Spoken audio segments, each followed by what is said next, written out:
எது நோக்கமாக இருக்கும்?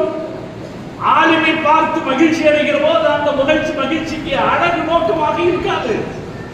அழகு நோக்கமாக இருக்காது. பல ஆலிம்கள் கருத்த நிறத்தில் இருப்பவர்களாக இருப்பார், தாடி வைத்திருப்பார், அழகு நோக்கமாக இருக்காது. அதில் அவரிடத்தில் இருக்கிற பணமோ பகட்டோ நோக்கமாக இருக்காது.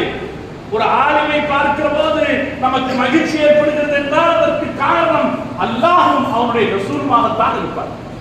அப்படி பார்த்து ஒரு மகிழ்ச்சி மனசுக்குள்ள வரும்னா அவருக்காக அல்லாஹ் ஒரு மலக்கை நியமிக்கிறான் என்று சொல்லிக் கொடுத்த தலைவர் நம்முடைய தலைவர். அந்த தலைவருடைய உம்மத்து நாம ஆலிம்களை கண்டு மகிழ்ச்சி அடைய.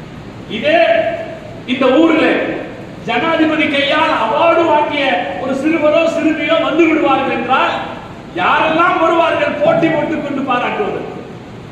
ஒரு ஜனாதிபதியிடமிருந்து கிடைக்கிற அவார்டுக்கு எவ்வளவு மரியாதை. ஜனாதிபதி கிடைக்கட்டுங்க, ஒரு கலெக்டர்